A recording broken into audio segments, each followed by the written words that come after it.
really look for those new guests. You've got to have fresh blood coming into your portfolio. You have to have more bookings this year than you did last year, always. If you don't have more bookings this year than you had last year, your company is shrinking. Period. When bookings slow, most hosts do one thing. They drop their prices. But what if that's the worst thing you can do? In this episode, you'll learn why pricing isn't the real problem, why relying solely on OTAs is riskier than ever, and how the best operators are creating demand, not chasing it. This could completely change how you run your short-term rental business. Welcome to the Host Planet podcast, powered by Hostfully. I'm your host, James Varley, and today I'm joined by Amber Knight, General Manager at BookingsCloud. Amber has worked across some of the biggest names in the industry, including iTrip and LiveRes, and now helps property managers optimize marketing and revenue across large portfolios. Today, we're talking about something most hosts get wrong: demand. Let's get straight into it.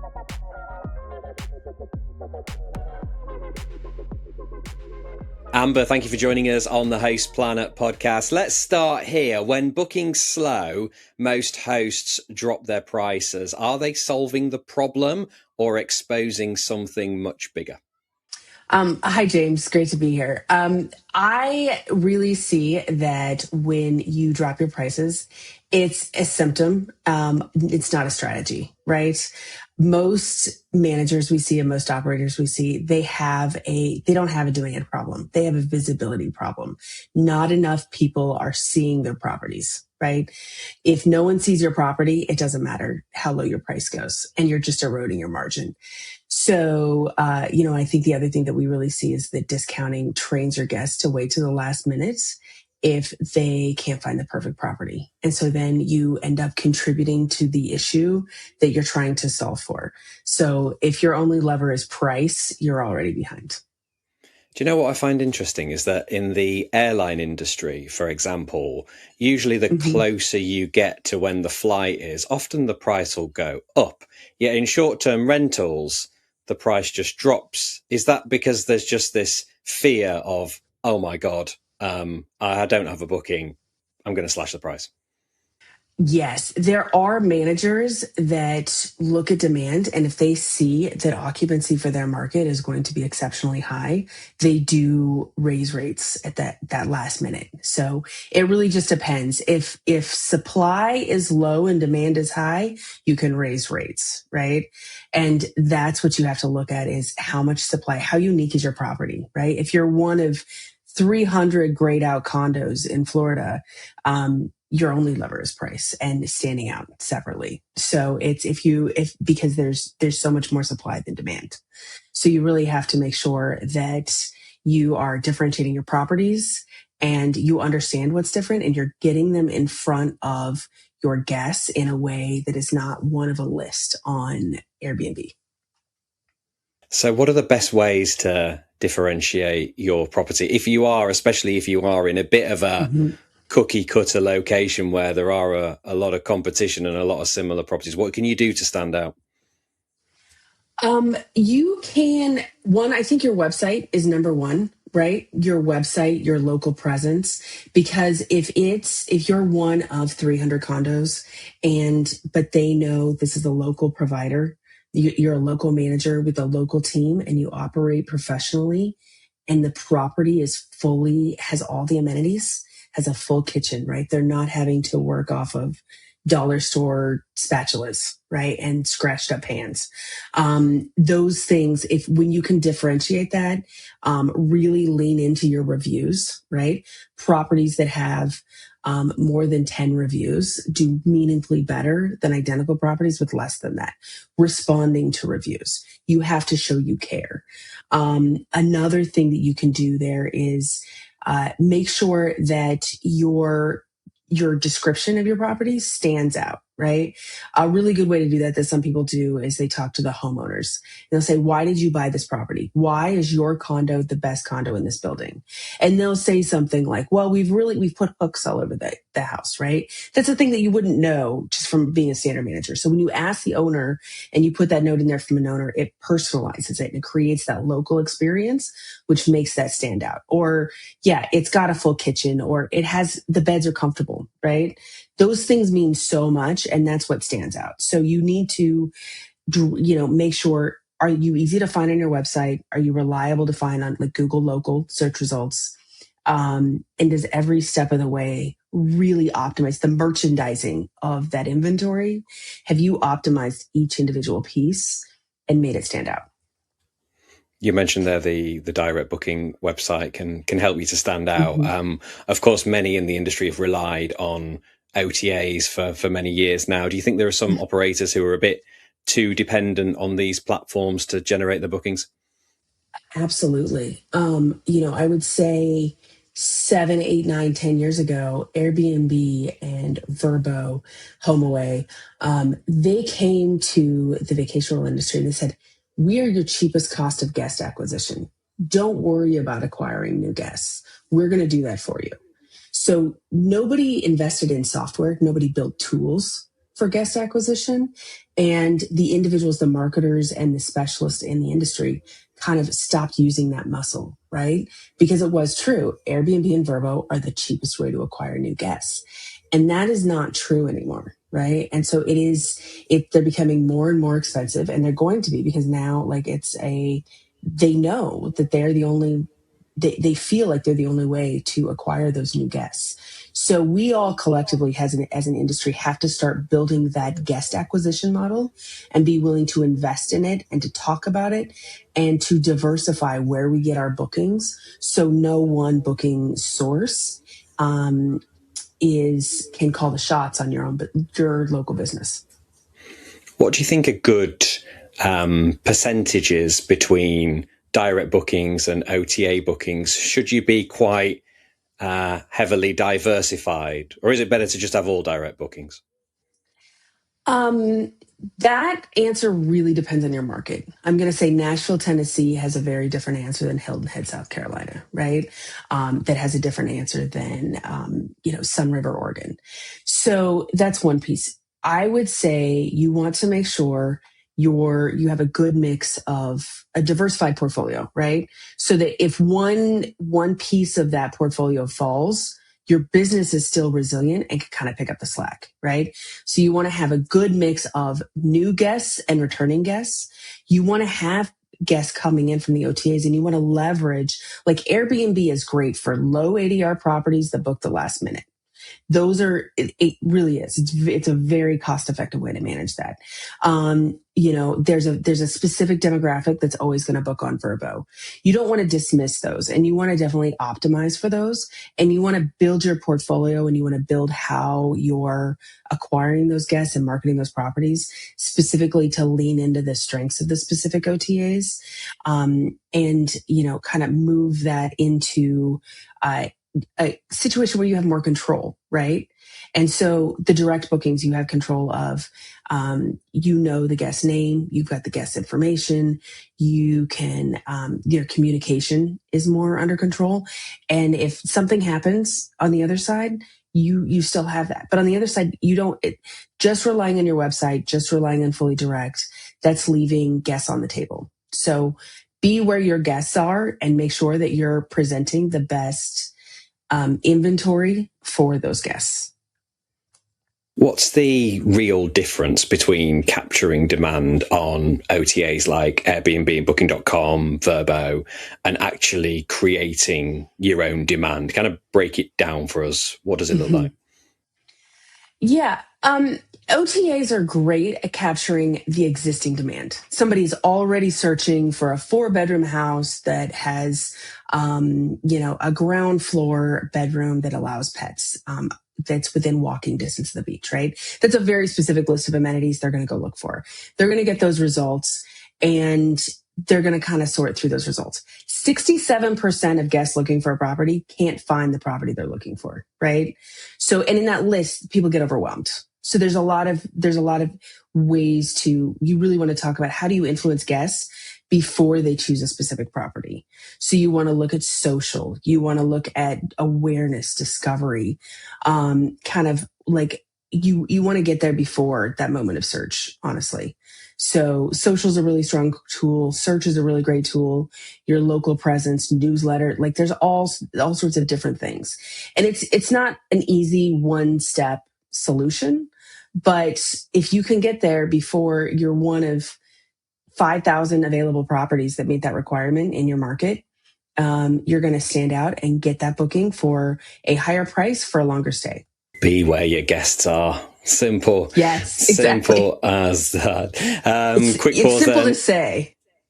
It's simple to say, yeah. It's sometimes difficult to do, but yeah, think where your guests are hanging out. That's probably the simplest way of trying to execute it. Quick pause then. This series is powered by Hostfully, which helps professional hosts and property managers run more efficient short-term rental businesses with powerful PMS tools and industry-leading digital guidebooks. If you want to streamline your operations and deliver a better guest experience, simply scan the QR code on screen if you're watching on YouTube, or click the link in the show notes to book a demo with a big friend of the show, Frank Bosey. And don't forget, Host Planet listeners get 2 exclusive offers: $500 off onboarding for the property management software and 30% off digital guidebooks for life. All right, back to it. Amber, you work with large portfolios when occupancy drops. What are the best operators doing differently to everyone else?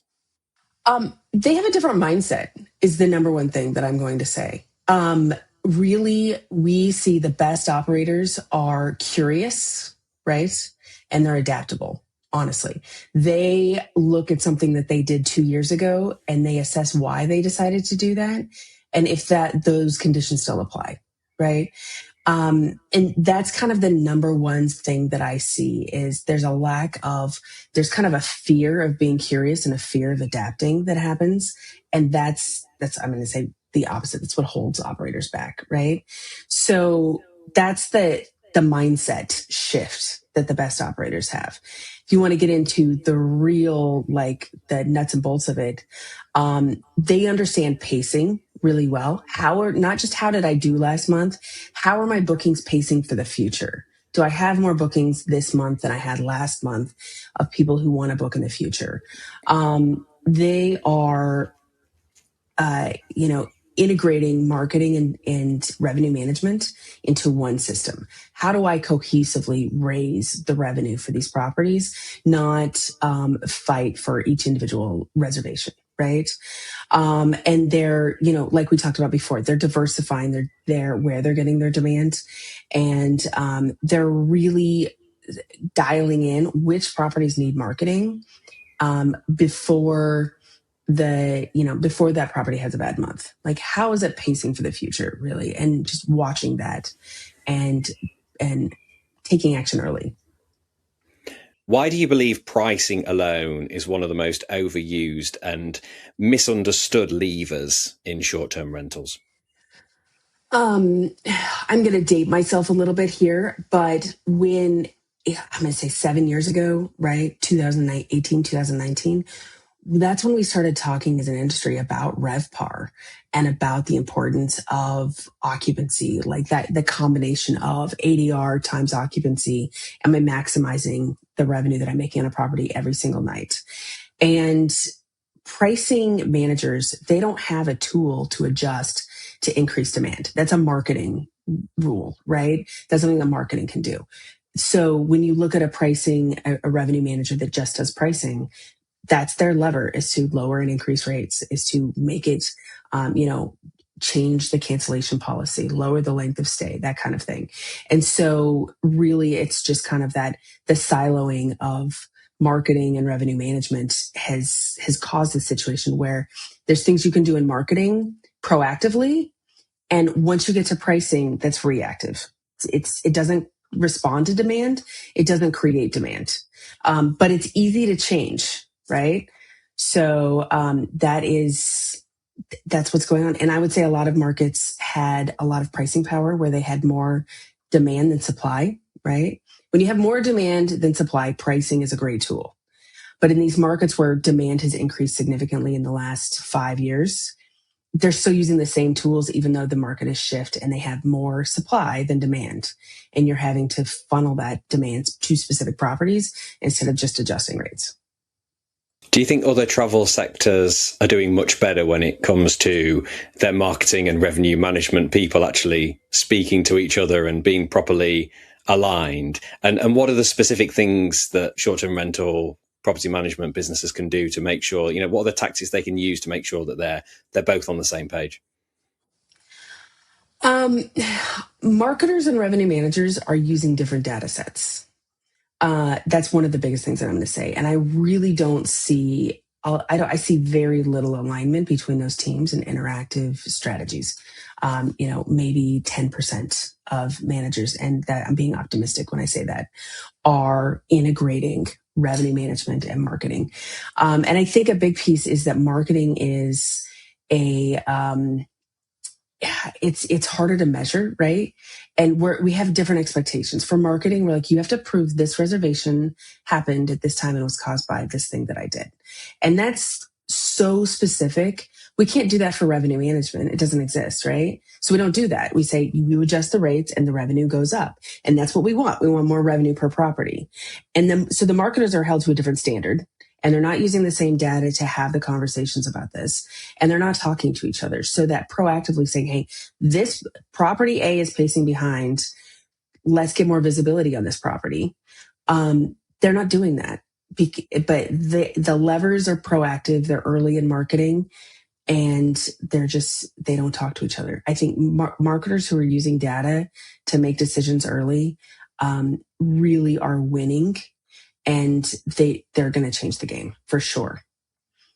So, and that's going to make sure that businesses are influencing demand and not just reacting to it. How exactly are the best property management companies dealing with this right now? Are there kind of marketing teams? Mm-hmm. Do they have like full commercial teams which have revenue management and marketing as part of that team, and that, day by day they're talking to each other and say, well, this is what we're seeing in the data and this is what we're doing from a marketing point of view, and how do we make sure everything's aligned? Yeah, I think they have somebody who is regularly asking the questions holistically of the business, and it's generally the owners. Like, I don't think you need to have huge teams. You can outsource specialists at a really high level at this point, where you don't, one thing I'm going to say, and this is going off topic a little bit, but the best short-term rental operators, they're entrepreneurs, right? They're extroverted, they're social, they're salespeople. They are good at talking to homeowners and saying, trust me with your second biggest asset, and I will take care of it, and I will pay you on time, and I will make you more money on it than anybody else. And convincing guests, everything else, right? A revenue manager is a very analytical, specific position. Things are either on or off, they're black, they're white. And so, you have to be really careful about, it's very hard for a vacation rental operator, short-term rental operator, to manage full-time a revenue manager and then to pull marketing into this, because they're different. You kind of have to bridge the communication between all of these people, right? And so either you have the skill set to be able to look at the larger picture strategically and say, this is what the data says. This is what provides the best experience to my guests, which gets them coming back and gets them leaving great reviews. Because at the end of the day, we are hospitality, right? You cannot turn hospitality into an algorithm. That is an experience, and so it can't be quantified into something that a revenue manager does. So you have to you have to have all these different perspectives, and so you have to understand as an operator what your strengths are, what your weaknesses are, and where you need help. And so sometimes hiring some of those external revenue management firms to deliver results for you, and so you have a little bit of a bridge there, or hiring the marketers, just depending on where your skill set is, right? Hire like strategic consultants or tactical executors for those pieces, and then start to pull it together and really pay attention to your pacing, right? Did I get more bookings last month than I did the year before for the same properties? What's my goal this month for the number of properties, the number of bookings I want, and how much revenue I'm going to get on the books, right? Like that piece there. If you're not paying attention to how you did last month, if you're only looking at what money you made, you're missing that whole how much money did I get on the books for the future, right? And so when somebody's looking at their business from that perspective and saying, is this property pacing the way it did this time last year? Yes or no? Okay, why not? Let's go ask the right questions. So having a strategic, like a person kind of overall everything, asking, not having the answers, not knowing how to do it necessarily. That's not what's necessary. It is to go in there and say, here's what I want to achieve. I want to make more money on these properties than I did last year. So I need my booking pace to increase. And I'm going to ask questions of the people that I've hired to help me until I get the answers that I need. And I'm going to adjust early instead of having a fire sale at the last minute to get this property booked. If you were running a 20 to 50 property portfolio today, what would your demand strategy look like beyond just list it on the OTAs? I would say, again, not to harp on pacing more, but you need to know, like, how's your portfolio pacing? How are each one of your segments pacing in new bookings? Is it ahead or behind of last year? How is that comparing to the market? Really understand that, identify which properties actually need demand, and then allocate the budget for it. And do that like like the Airbnb is, and the money you pay to OTAs like Airbnb and Vrbo, that's also your marketing budget, right? So I see people who are like, I really don't want to spend $5,000 or $10,000 on a direct booking strategy, but they spent $120,000 last month on Airbnb fees. They have the money. They've just not paid attention to it, right? So be intentional about where you're allocating your budget, and you're not going to get something for nothing. You've got to invest in your strategy to diversify. And if you want to stop, like, okay, Airbnb is 15.5%. It will go up because Airbnb is a public company. They now, they owe their shareholders. They have to make more money every quarter, right? And they're not going to get significantly more listings. So they're going to start charging more per listing. They're going to get more per listing, right? So this is going to continue. And so you have to plan ahead for that, because it's going to take, I think one of the things I see, 6 to 12 months per new channel to develop that and build that out, because it starts slow and then it builds, and then, and it's just kind of prepare for that. And so budget properly, right? Really look for those new guests. You've got to have fresh blood coming into your portfolio. You have to have more bookings this year than you did last year. Always. If you don't have more bookings this year than you had last year, your company is shrinking, period. And most managers cannot tell you, I had X number of bookings last year and I'm on pace to exceed that, or I'm behind that. So, that's a piece. I would say, like, stop marketing everything and start prioritizing what actually needs bookings. So that's a lot right there. That's a whole piece. We could probably have a whole podcast just on that. Let's look ahead a bit then. Do you think the next generation of successful hosts will be the ones who control demand before guests ever open an OTA? Absolutely. Yes. I mean, really, Airbnb has changed this industry, and Airbnb has its place. Complete dependence on Airbnb is not a solution for a successful business, period.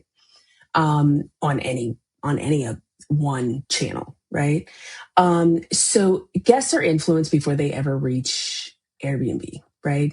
And with the way people use social now, and AI driven discovery of, like, how people are searching early, there's an opportunity right now to really optimize your website to be personal, to be real, to be your local subject matter expert on a great vacation in your market. And the AI tools recognize that, and they're like, a real person who knows this market, I'm going to send people to this site because it makes me look good, right? So now we're reshaping how trips are starting, how trips are being built. So people who are building their website and that their properties and their photos and all their tagging and their like content for to be aware of that, those are the ones that are going to change the game going forward. And they're shaping that demand for their properties. They're not waiting until the search results come out on Airbnb. So it's Airbnbs aren't going to go away, or excuse me, OTAs are not going to go away. But their role is going to shift in what they do. And with professional managers, it's going to shift a lot more. Yeah, we all want those LLM citations, don't we? Doesn't matter what business you're in, you want to get recommended. If a host keeps relying on the OTAs then and discounting whenever they need to fill the gaps, what do you think happens to their business over the next few years? The OTAs encourage almost exclusive competing on price, right? I think Airbnb just had something come out where they said, we'll prioritize rankings if you lower your rates. They're going to keep doing that. Airbnb doesn't lose anything like meaningful by asking you to lower your rates, right? So that's going to continue for sure. And they're going to say, we need you to lower your rates. They're going to say, hey, you're getting most of your bookings from me, so we like your option. Your business is done if you don't use Airbnb. So we're going to raise our rates too. And so you've got that kind of combination, right? So you're getting less and less money, and your average revenue per booking is lower and lower. Your owner's going to be annoyed, and so they're going to go somewhere else that's not quite as relying on margin compression, right? And so that's going to keep going. And then you're not going to be able to remarket to past guests anymore. All your guests will be new guests all the time because the OTAs are starting to lock down the phone number, the email address, all the communications, right? So they're increasing dependence because they can. And so then you're going to look at that and you're going to be reliant on another tool for your business. And that is going to make your business more volatile. It's going to make it less sustainable. It's going to make it worth not nearly as much, if anything, from that piece. So, and it's going to reduce your ability to differentiate your properties. And in that race to the bottom, you're going to see what was a good, strong, resilient business, 5 years ago, be something that is not worth selling or doing at this point. So there will be a lot of consolidation, right, to those managers who are able to master differentiating, diversifying their booking channels, that type of thing. The mid-range properties, those ones like, I talked about like the hundreds of 2-bedroom, 3-bedroom condos that all kind of look the same. Those are the pressure on those is just going to increase and increase and increase. And those are what's going to go away mostly. So, you're really going to see a lot of just divide between the people who got a sophisticated program and the ones that are kind of dabbling. Yeah, Airbnb wants bookings because bookings equal commission. It reminds me a few months ago, I got an email from Airbnb saying, your properties are doing really well, basically. Your occupancy's up, your revenue's up. Here's our recommendation. Their recommendation was you should cut your price a little bit. So I put this post on LinkedIn and I was like, look, Airbnb are telling me I'm doing brilliantly, but always the advice is cut your price. And I think I put a question saying, has Airbnb ever told somebody to increase their price? Probably not, because they just want to keep getting that commission. Just before you go then, Amber, tell us about BookingsCloud. What do you do and where can people find out more information about it? Yes, thank you. We work with short-term rental operators to create demand for their properties. And we do that right now by automating paid social using real-time property data. So we'll connect to like Hostfully. We'll connect to your PMS and we'll analyze your data and we'll pull your property details. And we will use that to prioritize the properties that need bookings the most with an opportunity score. So you can identify the properties that need marketing and would benefit from marketing. And then we automate the creation of those ads on paid social to drive those highly qualified, highly targeted prospects directly to your website to book on your properties. and it's incredibly effective. So, really we're not replacing strategy. We're executing what teams don't have time for and really couldn't do before a lot of these AI and machine learning tools came out. So essentially we help you get in front of the right guests before they ever hit an OTA. Fantastic. And what's the website? It is BookingsCloud.com. All right, check it out. We'll put all those details in the show notes. Amber, it's been a real pleasure. Thanks for joining us on the Host Planet podcast. Thank you so much. Great to be here. Now, over to you. Let me ask you this. When booking slow, what's your first move? Drop your answer in the comments. Is it pricing or marketing? If you found this useful, hit like and subscribe wherever you're watching or listening. New episodes drop every single week. This is the Host Planet podcast, powered by Hostfully. Until next time, happy hosting.